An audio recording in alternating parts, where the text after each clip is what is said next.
મિત્રો, હવે આપણે વાત કરશું વેચાણ પ્રક્રિયાનો જે 5મા નંબરનો તબક્કો છે.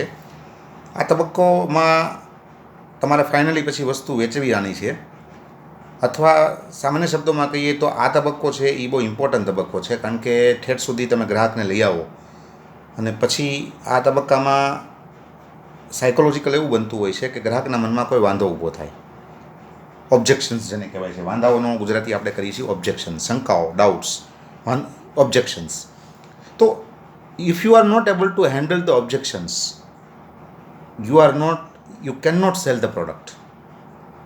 તમે જો ગ્રાહકના મનમાં જે વાંધા ઊભા થયા છે, ઓબ્જેક્શન ઊભો થયું છે, તમે એનું નિરાકરણ જો ન લાવી શકો તો તમે છેલ્લે ફાઇનલી અહીં સુધી આવ્યા પછી તમારે પાછું વળવું પડશે. મેં તમને પહેલાં કીધું હતું ને કે 99 રને તમારે આઉટ થવું પડશે, કારણ કે 1 રન જે છે હવે આ છેલ્લું આ પાસ કરવો, ધેટ ઇઝ વેરી ડિફિકલ્ટ. કારણ કે આ એવો તબક્કો છે કે એમાં ગ્રાહક ભાગવાની કોશિશ કરે, એના મનમાં કદાચ શંકા ઊભી થાય તો એ પછી એમ છટકવાનો પ્રયત્ન કરે. અને આ જેવો તબક્કો છે કે એમાં ગ્રાહકના મનમાં ઓબ્જેક્શન્સ આવે, શંકાઓ ઊભી થાય, વાંધાઓ ઊભા થાય, કંઈક નકારાત્મક વિચાર આવે કે હું આ વસ્તુ લઈ તો ખરો પણ માથે તો નહીં પડે ને, ડિઝાઇનર લઉં છું પણ એ બરાબર પછી એની અસર ટૂંકમાં એ સારી તો લાગશે જ ને, નહીં કદાચ ખરાબ તો નહીં લાગે ને. જો આવી બધી બાબતો એને ઊભી થાય, હું આ વસ્તુ લઈ તો જાઉં છું પણ મને ઉપયોગમાં તો એ આવશે ને. આવા બધા ડાઉટ્સ આ તબક્કામાં જ ઊભા થશે. કે હું કપડાં લેવા માટે ગયો તો હું છેલ્લે મને એમ થાય લઈતા તો ખરા પણ આમ બનાવીશ તો હારા તો લાગશે ને, એમ કદાચ હારા નહીં લાગે તો. હવે એવી વખતે જો મારા ઓબ્જેક્શન્સને સેલ્સમેન દ્વારા હેન્ડલ કરવામાં ન આવે તો કદાચ એવું બને કે હું છટકી જાઉં, એમ કહું હવે કામ કોને રહેવા દઉં, પછી લઈ જઈશું. પણ ગ્રાહક છટકવો જોઈએ નહીં. 1 રન કરવાનો છે, 99 રનમાંથી 100 એટલે કે સેન્ચુરી મારવાની છે. તો હવે ગ્રાહકોના જે વાંધાઓ છે એનો નિકાલ કરવાની પદ્ધતિઓ, કઈ રીતે તમે એના ઓબ્જેક્શન્સ છે એને હેન્ડલ કરશો, બરાબર, કઈ રીતે તમે હેન્ડલ કરશો, તો એની માટેના કેટલાક પદ્ધતિઓ છે, આપણે એને જોઈએ, બરાબર.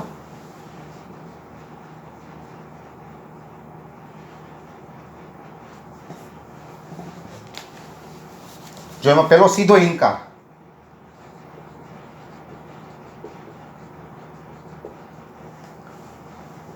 બરોબર છે. ઘણીવાર ગ્રાહક અંધારામાં તીર મારે કે આ કેટલાની વસ્તુ છે, એટલે આપણે કંઈ 100 રૂપિયાની કે ભાઈ તમે 100 રૂપિયા ક્યાં કહો, હું હમણાં 2 દી પહેલાં તમારે ત્યાંથી લઈ ગયો તો 50 રૂપિયામાં. ભાઈ અંધારામાં તીર જ માર્યું એણે કે લાગે તો ઠીક છે, બરાબર. આપણે કહેવાય છે ને કે લાગે તો તીર, નહીં તો થોથું તો છે જ. તો એ એવા કન્સેપ્ટ, એવી સાયકોલોજી આરે એ તમારી ઉપર એટેક કરે કે ભાઈ બધું વાલો બરાબર પણ હું આ 50 રૂપિયામાં લઈ ગયો હતો. તો હવે જો એ વાત ખોટી હોય તો તરત જ તમારે એનો બહુ વિનમ્રતાથી સીધો ઇનકાર કરવો જોઈએ, બરાબર છે. બને ત્યાં સુધી આનો ઉપયોગ તો કરવાનો નથી, પણ છતાં સિચ્યુએશન એવી છે તો તમારે એને સીધું કહેવું પડે કે સાહેબ તમારી વાત ખોટી છે, અથવા તમારી કંઈક મિસઅન્ડરસ્ટેન્ડિંગ છે, એ વસ્તુ અમે અહીંથી તમને 50માં ક્યારેય આપી હોય નહીં, કારણ કે અમારે ખુદ એ 80માં કે 90માં પડે છે.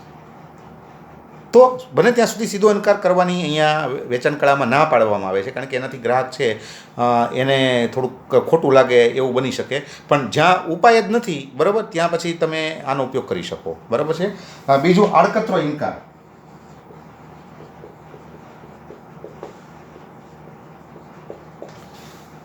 એને આડકતરો ઇનકાર કરવાનો, બરાબર છે. એમાં સિસ્ટમ કઈ, આવું વાક્ય તમારે કરવાનું, યસ બટ,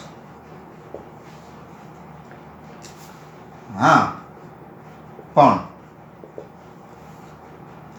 હા તમારી વાત સાચી છે પણ, પછી કહી દેવાનું તમે આ રીતે તમારી વાત ખોટી પણ છે, બરાબર છે. હમણાં મેં તમને કીધું ને કે ભાઈ ગ્રાહક આવીને તમે એમ કે કેટલાની વસ્તુ ભાઈ આપણે કે 100 રૂપિયાની, તો ત્યારે કે ભાઈ તમે તો ખોટું ઓલું કરો છો, ગયા વખતે તો હમણાં અહીંથી 80માં લઈ ગયો હતો. તો તમે એમ કહી શકો કે આ વાત તમારી સાચી છે, 80માં અમે આપી હોય પણ એ વસ્તુ જુદી હતી અને આ એના કરતાં વધારે સારી ગુણવત્તાવાળી વસ્તુ છે.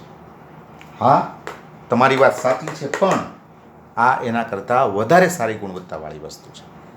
તો તમે યસ બટ, બરાબર, આ ખાસ સૂત્ર છે, બરાબર, યસ અને બટ, આવું વાક્ય બનાવી અને તમે એની સામે એનો જે વાંધો છે, ઓબ્જેક્શન છે, તમે એને રિમૂવ કરી શકો, બરાબર છે. તો આ છે આડકતરો ઇનકાર. ત્રીજું કમિશન પદ્ધતિ.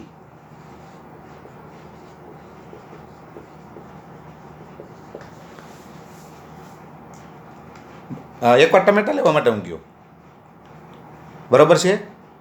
એટલે મેં તરત તે તમને ઓલા ટમેટા બટા જોયા, પછી મને એમ લાગ્યું કે બરોબર નથી. એટલે ઓલાને મેં કીધું ભાઈ આ ટમેટાની ગુણવત્તા સારી નથી, ગુણવત્તા ટમેટા બહુ કાંઈ હારતા નથી. ઓલો શાકવાળા બસ તરત જ મને આ પદ્ધતિથી જવાબ આપ્યો, સાહેબ પણ એની સામે અમે તમને ભાવે ઓછો લઈએ છીએ ને, બીજે આ ટમેટા 40માં આપે છે, બરાબર, હું તમને આ ટમેટા હું તમને 30માં આપું છું. તમારી વાત સાચી છે, ગુણવત્તા નબળી છે, ટમેટા થોડાક સારા નથી, પણ એની સામે તમને 10 રૂપિયાનું અમે લાભ પણ આપીએ છીએ. તો આને કહેવાય કમિશન પદ્ધતિ, કે તમે ગ્રાહકનો વાંધો જે છે એને કંઈક આપીને દૂર કરો, બરાબર છે. ગ્રાહક એમ કે આ ડિઝાઇન બરાબર નથી, આમ થોડીક નબળી ડિઝાઇન છે, તરત તમે કહી શકો કે તમારી વાત સાચી જ છે સાહેબ, ડિઝાઇન થોડીક નબળી લાગે છે, પણ એની સામે તમે જુઓ ભાવમાં તમને બીજા કરતાં 30-40 રૂપિયા ફાયદો થાય છે. તો એ ફાયદો એ કમિશન છે, એ નબળી ડિઝાઇન સામે તમે એને આપો છો અને એ સ્વીકારી પણ લેશે. તો આવી રીતે તમે એનો જવાબ આપી શકો, બરાબર છે. તો કમિશન પદ્ધતિ. પછી એક બહુ સરસ પદ્ધતિ છે, એ છે બુમરેંગ પદ્ધતિ. બુમરેંગ એટલે શું? તો કે બુમરેંગ છે ને એ એક ઓસ્ટ્રેલિયાના જે આદિવાસી છે એ ઉપયોગમાં લે છે એવું એક હથિયાર છે.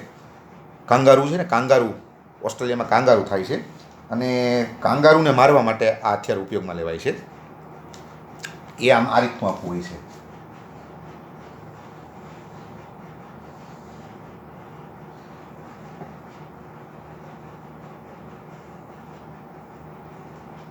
આવું આપવું હોય એમ, બરાબર. અને એનું એક વિશેષતા શું હોય કે જ્યાંથી ઘા કરવામાં આવે ત્યાંથી એ પછી ચક્રાકાર ફરતું પાછું જ્યાંથી ફેંકાણું હોય ત્યાં જ પાછું આવે. આખી આનું આમ લેઆઉટ જ એવું બનાવેલું હોય કે આમ ઘા કરે એટલે એ ફરવા માંડે ચક્રની જેમ, અને ફરતું શિકારને મારી, બરાબર, અથવા શિકારને જેને કહે ને કે આમ એકદમ આમ શિકાર ઉપર આમ એટેક કરી અને પાછું ફરતું જ્યાંથી એનો ઘા થયો હોય ત્યાં જ પાછું આવી જાય, બરાબર છે. તો એને બુમરેંગ કહેવાય. ઓસ્ટ્રેલિયાના આદિવાસીઓ દ્વારા શિકાર માટે ઉપયોગમાં લેવાતું એક હથિયાર, ધેટ ઇઝ બુમરેંગ, બરાબર છે. હવે આમાં પણ બુમરેંગનો ઉપયોગ કરી શકો, એનો જ મુદ્દો એના ઉપર ઘા કરો, બરાબર છે. એનો મુદ્દો જેની પર ઘા કરો, જેમ કે તમને એનું એક્ઝામ્પલ આપું, બરાબર. જેમ કે તમને એમ ઓલો કહે કે તમારી વસ્તુની જાહેરાત આવતી નથી, બરાબર છે. આ એનો મુદ્દો. ઘણા લોકો જાહેરાતના આધારે વસ્તુ લેતા હોય કે ભાઈ જાહેરાત આવે તો એ સારી વસ્તુ હોય તો એને પ્રિફર કરતા હોય, બરાબર છે.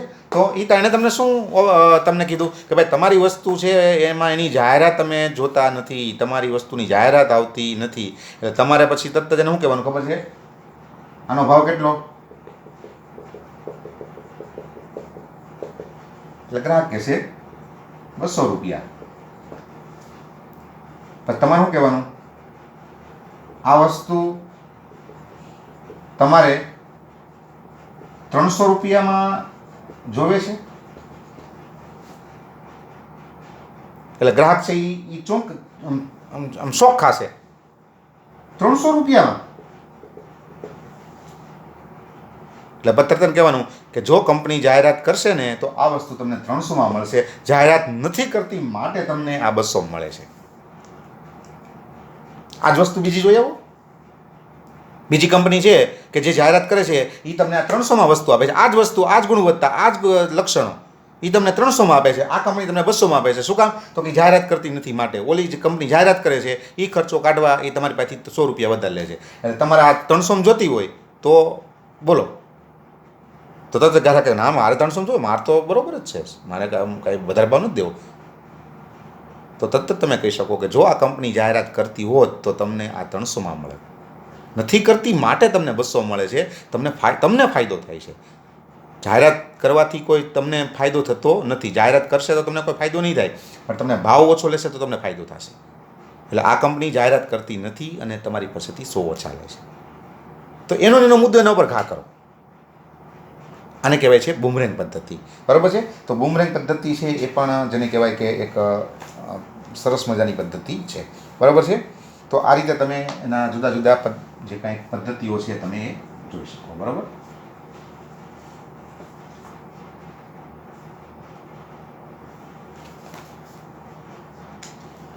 અને છેલ્લું એમાં લઈએ પ્રશ્ન પદ્ધતિ.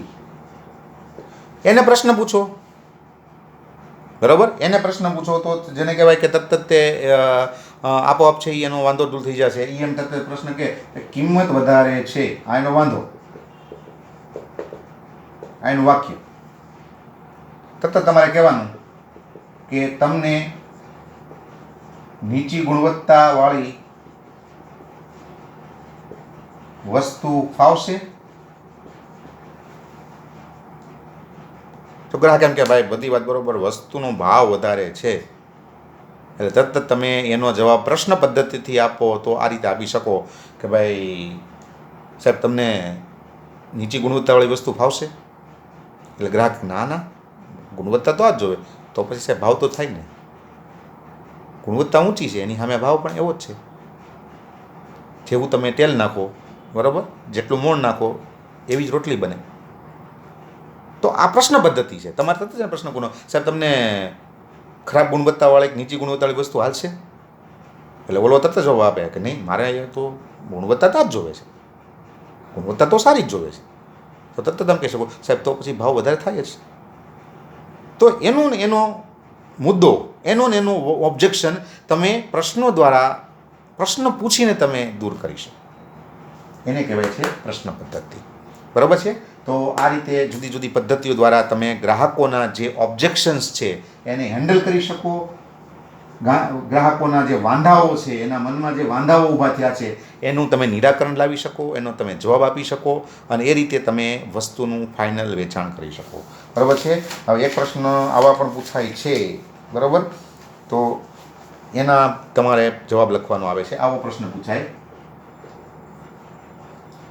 નીચેના ગ્રાહકના વાંધાઓ નો જવાબ તમે કેવી રીતે આપશો? બરાબર. હવે એમાં કેટલાક વાક્યો આપ્યા હોય, વાંધાઓ આપ્યા હોય, બરાબર છે? એમાં પહેલું જ વાત કરીએ ફોર એક્ઝામ્પલ, બરાબર છે?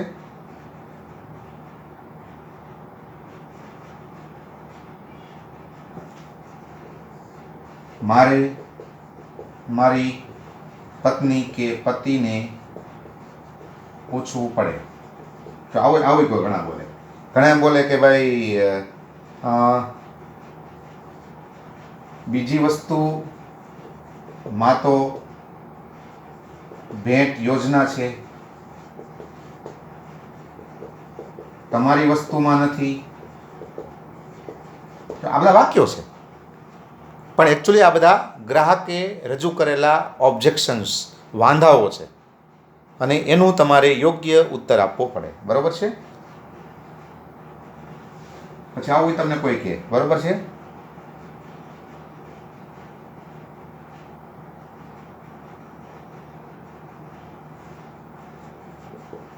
તમારી સાથે અગાઉ કડવો અનુભવ થયેલ છે. તો આવું તમને કોઈ કે, કોઈ ગ્રાહક તમને આવું કે ભાઈ તમે કહો પણ હવે આ વસ્તુમાં અમને કાંઈ ગયા વખતે થોડુંક અમને ખરાબ અનુભવ થયો હતો. તો તરત જ તમે પછી એનું સરસ ઉત્તર આપી શકો કે ભાઈ ભૂતકાળમાં આ પ્રોબ્લેમ હતા એટલે કદાચ તમને આ વસ્તુમાં અસંતોષ થયો હશે, હવે એ બધી વસ્તુ દૂર થઈ ગઈ છે અને હવે તમને કોઈ અસંતોષ નહીં થાય. તો બીજી વસ્તુમાં ભેટ છે, ભાવ વધારે છે, અમારામાં ભેટ નથી, ભાવ ઓછો છે. આવો જવાબ આપી શકો તમે. મારે મારી પત્ની કે પતિને પૂછવું પડે તો તરત તમે કહી શકો ભાઈ તમારા પતિને તો તમારી ઈચ્છામાં જ સંમતિ હોય જ, બરાબર? કોઈ સ્ત્રી એમ કે મારા પતિને પૂછવું પડશે તો તરત તમે કહી શકો ભાઈ તમારા પતિને તો એમાં શું વાંધો હોય, તમારા પતિ તો તમારી હા જ કરે ને, સંમતિ આપે જ ને, તમને થોડી ના પાડે, બરાબર છે? તો એક રમૂજી વેથી તમે આવા બધા મુદ્દાઓ ઉકેલી શકો, બરાબર? આવું જ્યારે કે ત્યારે તમે રમૂજી કંઈક, તમે એવું કોમેડી કંઈક એવા શબ્દો બોલો. હા, પાછું એને ખોટું લાગે કે એના સ્વમાન ઉપર અસર થાય એવી વાત નહીં કરવાની, બરાબર છે? એને મજા આવી જોઈએ, એને હસવું આવવું જોઈએ, એને આનંદ થવો જોઈએ. એ રીતે તમે એનો જવાબ આપો તો સ્વાભાવિક છે કે તમે એને ફાઇનલી વસ્તુ વેચી શકો, બરાબર છે? તો આ રીતે ગ્રાહકોના વાંધાઓના જવાબ આપવાના, એનામાં જે કંઈ શંકાઓ ઊભી થઈ છે એ દૂર કરવાની, જેને આપણે વાંધાઓ કહીએ છીએ ઓબ્જેક્શન્સ, એનું હેન્ડલિંગ કરવાનું અથવા એને દૂર કરવાના અને ફાઇનલી એને વસ્તુ વેચવાની. બરાબર છે? પૈસા લેવાના, બિલ આપવાનું, અને જ્યારે જતો હોય ત્યારે એને અભિવાદન કરવાનું કે ભાઈ આવજો, તમે બહુ સારી વસ્તુ લીધી છે, તમને ખૂબ સંતોષ થશે, તમે અમને હંમેશા યાદ કરશો, અને તમે બીજાને પણ જોજો તમે અમારું રેફરન્સ આપશો. જો આવા શબ્દોથી તમે એ જતાં જતાં તમે એને મનની અંદર એક સારી ભાવના ક્રિએટ કરી શકો. તો આ છે વેચાણ પ્રક્રિયા. Thank you.